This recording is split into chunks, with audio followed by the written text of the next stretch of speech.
안녕하세요. 복연TV 로잔으로 가는 길의 이강일입니다. 저는 정희원입니다. 네, 반갑습니다. 반갑습니다. 자, 오늘의 질문 들어갑니다. 이제 로잔 대회가 되게 중요하다고 들었는데 왜 어떤 드라마 같은 걸 봐도 주인공이 있고 메시지가 있고 갈등 같은 게 있잖아요. 그렇죠. 네, 그래서 오늘은 플롯이 있죠. 네, 네. 로잔 대회의 주인공 그리고 메시지 그렇습니다. 그리고 혹시 있다면 갈등? 그렇죠. 예, 그런 걸 좀 얘기해 주세요. 맞아. 재밌는 드라마는 그 갈등과 파국 그죠? 어떻게 해결되는가 그 그거잖아요. 맛에 보는 거죠. 네.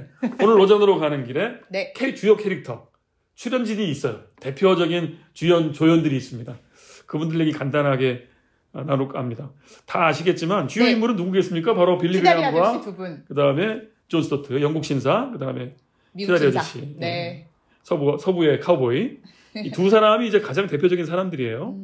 이 빌리 그레이엄은 말 안 해도 될 만큼 유명하죠. 한국 사람들도 빌리 그레이엄 모르는 분이 없어요. 왜냐하면 50년대부터 꾸준히 전도 집회에 오셨던 분이고, 맞아요. 결정적으로 73년, 74년 연속으로 오셔가지고 100만 명을 회심시켰다는 이야기가 있을 정도로. 그 무슨 엑스플로러 대회? 74 그거 말씀하시는 거죠?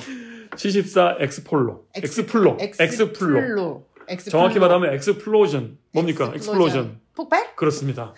전도 폭발. 그게 이거예요. 아, 그렇네. 아, 그렇네. 아, 자기 그때 안 태어났다고 이제 모른 척 하는 거구나. 아, 전도 폭발은 전도 폭발대로 알았거든요. 네, 좀 무시무시해요. 이게 엑스포가 아니라 엑스플로. 엑스플로. 아마 엑스포라는 말을 약간 이게 워드플레이를 한 것 같죠? 아, 또 플로전까지 쓰면 그렇네. 위험했겠죠? 그렇죠. 74년 대폭발. 아, 그렇네. 와, 진짜 전 전도 폭발은 전도 폭발로 다른 단어로 그냥 물론 알고 별도의 있었는데. 그 프로그램이에요, 그 네, 프로그램도. 근데 네. 연관이 있어요. 그러네요, 비슷해요. 말하자면. 그러니까 빌리 그레이엄은 73년 전도대회랑 74년 엑스폴로 이제 각각 하나는 내비게이터가 아마 이게 주관한 것 같고 두 번째는 한국교회랑 CCC가 앞장을 선 것 같아요. 그래서 뭔가 한국교회에서 전도 제일 열심히 하는 두 단체가 앞장서셨네요. 74년 그러니까 희한하지 않아요? 빌리 그레이엄이 74년에 한국에 왔다고? 로잔 대회도 그렇습니다. 그럼 어떻게 신청 기물하신 거예요? 어떻게 하시고 왜 그러신 거예요? 로잔은 74년 7월. 아, 7월. 아, 월이 다르구나. 이거는 8월. 엄청 바쁘셨네요. 74년 8월이에요. 와. 여의도 KBS 앞에 여의도 광장. 지금은 광장이 아니지만 그때는 광장. 한 번에 모이면 100만 명도 모일 수 있는 바로 그 광장. 우리 얼마나 모였어요 그때? 한 번 모일 때마다 60, 70만 명씩 해가지고 연인원 100만 명대로 보는 것 같아요. 그럼 3일인가 했다는 걸. 정말 최대 인원이 모이신 거구나. 그 아스팔트에. 네. 저도 그때는 못 갔지만 그 이후에 여의도 집회라는 게 유행을 해가지고 큰 집회라면 여의도에서 뻑한 모여. 근데 그때 근처에 살았어요. 그래가지고 어머니 따라서 그 넓은 여의도 광장에 앉아서 저녁 집회를 했을 때 그 느낌을 알고 있어요. 꽉 차서 저 멀리서 선포하고 이런 반응. 그럼 거의 그 여의도 집회 시초격이 집회인 거예요? 근데 74년 또 궁금하지 않아요? 한국이 어떤 상황이었다고? 그때 유신독재. 근데 100만 명을 모여도 괜찮아? 그럼 안 될 것 같은데? 나라가 미뤄졌다는 게 문제입니다. 아니 우리나라가 뭐 기독교 국교예요? 아니잖아. 아니죠. 근데 한강변을 테러리스트가 올까봐 군인들이 막아주고 교통편 조정하고 육해공이 하나님의 은혜네요. 100만 명의 선교 대회를 할 수 있도록 어떤 집회도 허용하지 않는 엄격한 권위주의 국가가 이 선교 대회는 허용했다는 것. 이게 또 빛과 그림자입니다. 섭리이자 빛과 그림자이자 복잡한 심경이 드는 거예요. 그러니까 국가는 이 독재 국가는 이 선교 대회가 손해가 아니니까 했겠죠. 국민들이 신앙을 갖게 되는 것은 국가에 도움이 된다고 생각한 거 아니겠습니까? 요건 따로 할 말이 많아서 참겠습니다. 아무튼 빌리 그레이엄은 그런 복합적 존재예요. 그런 걸 알면서도 복음을 증거해야 되니까 와서 또 해. 또 그 덕분에 오늘날 한국교회 거의 모든 교회에 열심히 있는 장로님들은 평균 지금 70대 후반 대부분 여기서 회심했습니다. 거의 다 진짜. 거의 다 거기 갔다 와 그런 얘기를 들었어요. 그 장로님들께는 약간 첫사랑의 장소네요. 그러니까 얼마나 낭만적이고 좋았겠어요. 그런 면이 있었겠죠. 이분의 별명은 아메리카스 프리처. 아메리카스 프리처. 미국의 설교자. 이 사람 오직 전도. 이게 이분의 캐릭터예요. 오직 복음 전도. 복음 전도만 할 수 있다면 그 나라가 소련이든 북한이든 다 간 사람인 거 아시죠? 이 사람이 안 간 나라가 없어요. 그 어떤 체제의 나라도 가서 복음을 전해요. 분이시네요. 놀라워요. 존경할 만한 그러니까 미국의 어떤 의미에서 종교 외교관이라고 할 수 있고 또 미국의 수많은 대통령의 친구이기도 하고 아주 하여튼 사방팔방으로 유명한 분이 빌리 그레이엄 주인공입니다. 네. 두 번째 주인공 존 스토트. 이 사람을 뭐라 그러냐면 만약에 개신교에 교황이 있다면 그는 존 스토트. 프로테스탄트 포프. 왜? 왜 그런 별명이? 범복음주의를 로잔 언약으로 하나로 만들었으니까. 그러니까 말하자면 로잔의 로션, 그 유화제는 네. 존 스토트입니다. 물과 기름을 섞어낸 사람은 존 스토트. 그러니까 성품 자체가 되게 온유하시고 좋으셔서 그러신 거예요? 젊을 때부터 많은 주변의 동료들이 그렇게 말했대요. 학교 선생님보다 저 사람이 진정한 우리의 선생님이다. 처음부터 뭔가 그 세인트의 풍모가 있었어요. 행동거지에서 뭔가 그 약간 신비롭고 뭔가 친근하고 뭔가 격이 있고 그야말로 상상하는 영국 신사. 게다가 또 신실함도 있고 복음도 있고 이 몇 가지가 갖춰진 분인 건 맞는 것 같아요. 그렇네요. 나중에 이제 이분 돌아가신 다음에 44명이 쓴 나의 친구 뭐 존 스토트인가 그런 책이 나왔어요. 그 책들의 44명의 설명들이 다 똑같아요. 비슷해요. 한결같고 친근하고 이름을 기억하는 비상한 재주가 있어서 몇 년 전에 본 사람의 이름을 불러주면서 진짜요? 희원 다 거기서 마음이 녹아내린다는 거예요. 그때 사인 받으셨는데 기억하시겠네요. 그러니까 2번 봤는데 강일. 내가 뭐 풀렸으면 더 물어볼 거예요. 이분 두 번째 주인공. 네. 진짜 그러면 이 로잔 대회 시작점에서의 주인공은 빌리 그레이엄이었지만 네. 끝날 때의 주인공은 존 스토트였다는 게 이 드라마의 또 특징입니다. 그렇네요. 알파와 오메가시네요. 네. 그다음 세 번째 조연. 네. 주 조연 밑에 있는 조연급이 있습니다.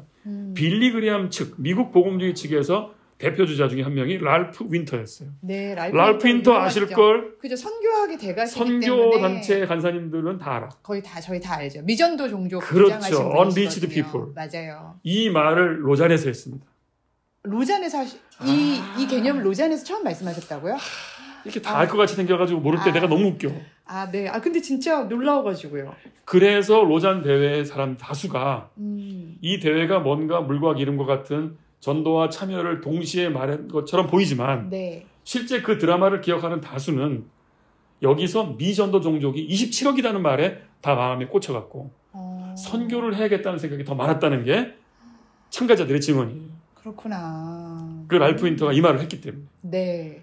되게 신선한 개념이었거든요. 그러니까 나라별로가 아니라 나라를 다 종족별로 나눠가지고 복음화가 됐냐 안 됐냐의 네. 관점으로 사람을 봤다는 거죠. 네. 이게 이제 이것도 약간 빛과 그림자가 있어요. 한 종족씩 막 입양하고 막 이런 운동하고 그게 바로 거잖아요. 이후에 후속되는 한국에 있는 온갖 선교 대회가 했던 그 방법은 랄프 윈터로부터 비롯됐다. 네.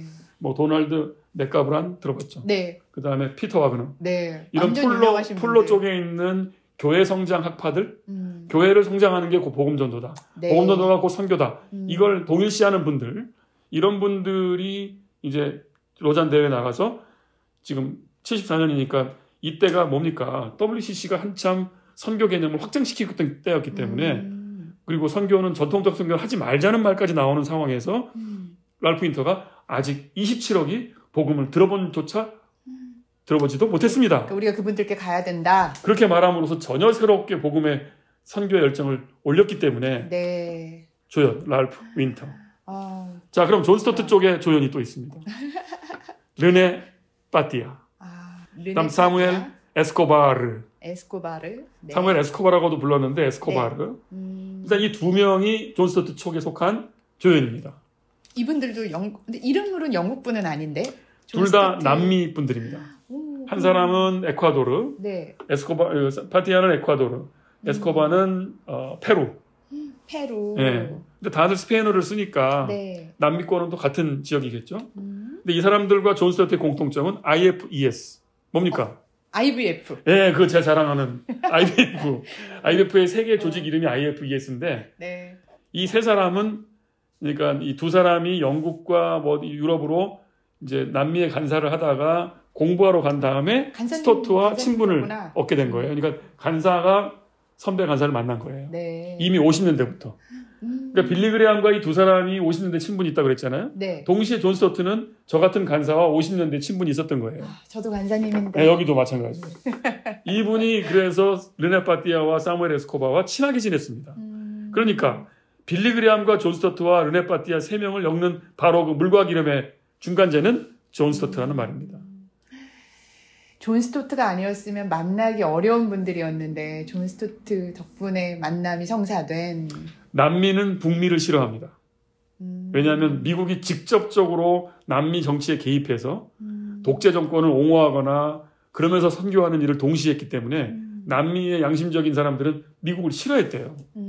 르네 파티아나 사무엘 에스코바는 또 근데 복음주의자니까 네. 복음을 선포하는 미국이나 영국을 미워할 수는 없고 그죠. 그러나 너희들의 그 제국주의적인 성격은 포기해야 된다. 이 말을 로잔에서 해버린 거예요. 로잔에서 좀 폭탄이네, 폭탄. 근데 놀라운 건 이 두 사람은 네. 복음주의자예요. 네. 이게 핵심이야. 복음주의자예요. 예수님의 그리스도의 중심성이 있는 사람들이야. 네. 아까 말한 또 있어. 네. 여기다가 이게 같이 있어. 이러면서 말하는 거야. 네. 너희들 제국주의적 속성을 포기해야 돼. 그래야 진짜 선교가 돼. 우리 남미는 복음 전도만으로 할 수 없어. 절대 빈곤에 시달리고 있어. 빈곤은 너희들 탓이기도 해. 이러면서 이 젊은 이 두 분이 네. 30대 후반 네. 젊은 간사 두 분이 얘기를 하게 된 거예요. 이 얘기를 하게 된 이유는 스토트의 영향이 컸습니다. 정말 세인트라고 불리실만 하네요. 이렇게 이제 4명의 네. 주요 인물들이 있고 주요 네. 메시지는 뭐냐? 지금 말한 대로예요. 물과 기름과 같은 게 뭐냐면 하나님 사랑, 이웃 사랑. 하나. 그 다음에 복음을 전파하여 제자를 삼아라. 하나는 구약에 나오는 얘기. 물론 네. 예수님이 이 말을 해요. 하나님 네. 사랑, 이웃 사랑. 예수님이 마지막 세상 끝날 때 말합니다. 떠나시면서 뭐라 그러죠? 복음 전파와 제자 삼기. 네. 이 두 가지가 잘 생각하면 이게 약간 엇박자가 나는 얘기들이에요. 이웃 사랑을 하는 것과 제자를 삼는다? 이게 약간 엇박자가 나요. 대계명과 지상 대위임령. 이 두 가지가 각자 구현하는 팀들이 달랐던 거죠. 이웃 사랑은 말하자면 에큐메니컬 쪽에서. 네. 제자 삼기는 말하자면 보수 복음주의에서. 근데 지금 로잔이 두 개를 하나로 붙여서 네. 대계명과 위임령을 위임령을 섞었다. 네. 이게 주요 메시지입니다. 네. 그게 이제 대표적으로 말하면 복음 전도와 사회 참여는 참여. 그리스도인에게 있어서 선교에 있어서 두 가지 의무다. 의무다. 이렇게 말함으로써 네. 성경에서도 약간 상충되는 얘기를 섞었다는 거죠. 이게 주요 메시지라고 할 수 있겠습니다. 그러면 네. 긴장점이 뭐겠습니까? 이걸 합친다는 게 긴장입니다.